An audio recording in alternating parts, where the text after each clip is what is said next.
Before I leave this world, just remember one thing.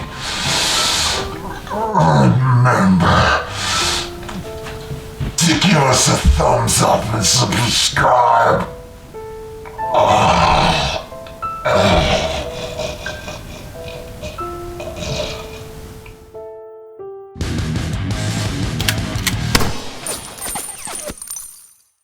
Hi folks, and welcome to Adobe Armory. Today we're going to talk about an unconventional solution to adding an optic to your AR-15 without adding any significant weight or bulk. We'll give you a brief overview on using a micro reflex sight on your ARs, and we'll cover some of the pros and cons of this setup to help you decide if it's right for you. And if you like this video, you can support this channel by picking up a bottle of our citrus-powered synthetic CLP at AdobeArmory.com. Now, I don't know about you guys, but I like my home defense firearms the way I like my trucks and my motorcycles. Simple, lean, and rugged. The thought of loading up my slender and maneuverable AR-15 carbine with a pile of excessive and top-heavy baggage gives me nightmares about a giant bobblehead doll having creepy mutant babies with Mr. Potato Head. Even this relatively paltry little 1 to 4 power tactical scope was a bit much for what I wanted on home defense AR-15. It just felt bulky, off balance, unnatural, and kind of excessive. Sort of like a thoroughbred racehorse with Honda riding bareback. As a guy who tends to prefer old school M16 A2s over some tactical M4, I wanted to keep it light and nimble, but still capable of defending my home and possibly my neighborhood. After all, we're not expecting to use these tools to take pot shots at the Taliban across some valley in Kandahar. Instead, much like Tom Hanks back when he was still cool, I live in the burbs, folks, so 100 to 200 yards is more than enough to cover things. And for that, I believe this is a well-balanced setup. The carbine you see here is a hand-rolled AR build that has a piston upper with an adjustable gas block for using with a can. It's topped off with a tiny P-Tactical Spur micro reflex sight from Nikon.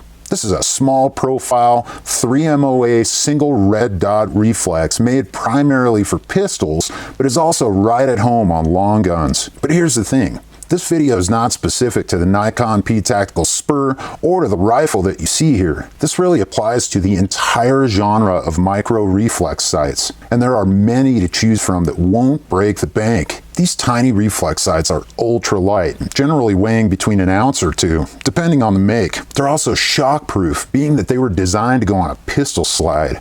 I mean, think about how violent and jarring that location is. Also, most of these are waterproof nowadays, and they tend to get battery run times in the tens of thousands of hours. So these things tend to check a lot of boxes for me in my core list of requirements. Now that we covered the overview, let's talk about the top 5 benefits of this general setup. First off, it gives you a clean, absolute co-witness with these folding emboss iron sights. We have the Nikon Spur sitting on a 1/2-inch low-profile UTG riser.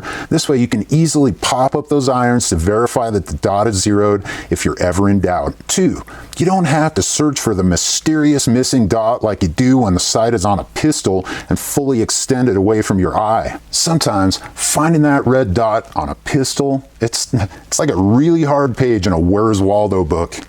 Oh, where's my dot? Where's my dot? There it is. Come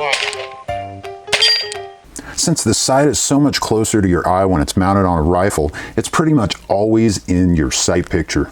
3, the upper and side borders of this sight are perhaps the most visually unobtrusive setup you can imagine.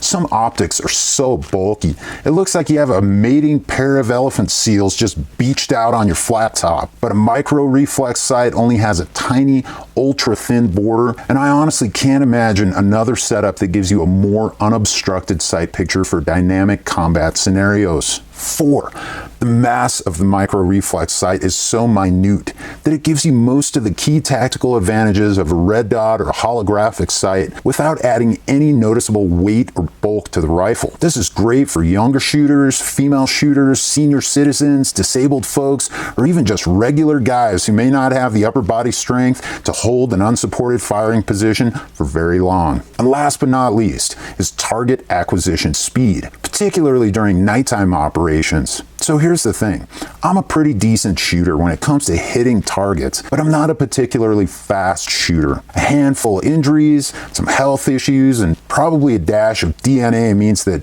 I'm more likely to hit the Powerball jackpot than I am to become the next Jerry Michalak. And in the wise words of the sage, a man's got to know his limitations. So anything I can do to bypass these biological limitations and reduce my sight acquisition time should pay dividends if the day should ever come that I'm forced to use this thing. Now, we know that despite the clever marketing behind Glock perfection, there's no such thing as a perfect solution. Everything is about finding the right balance and making some compromises. So what are some of the downsides of this type of rig? Well, first of all, the lack of mass on the sight hood means that dropping your rifle on this sight would likely result in a catastrophic failure. When compared to battle-tested options like an EOTech hollow sight or even an AimPoint red dot, there's just a lot less metal there to protect it. That's why it's good to have backup iron sights and a tool-free, quick detach base. But for defensive use in a civilian environment, it should be okay, as long as you're not hanging around the streets of downtown Portland in summer of 2020, of course. Number 2, these micro reflex sights are not as bright as some other red dot options, such as the Sig Romeo line, for example. The highest setting on my Romeo 5 is so nice and bright that it can still be seen in the backlight of the sunrise on the equator of planet Mercury. That is just not the case with the Nikon P Tactical Spur and some of the other micros. If the lighting is extreme and direct, such as shooting into or out of a sunset or a sunrise, the dot is just not quite bright enough to see easily. Again, for the purpose of home defense for civilian AR-15, this is not a big concern for me.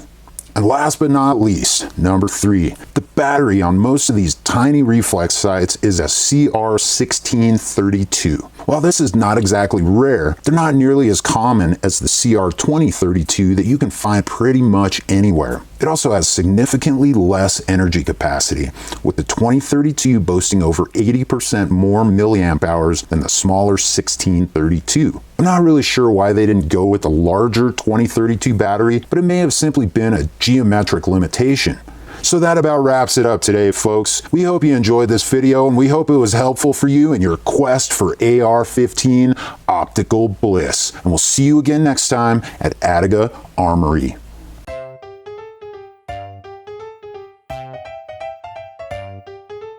With the 2032 boasting over 80% more milliamp hours than the smaller cut. It also has significantly less energy capacity. With the 2032,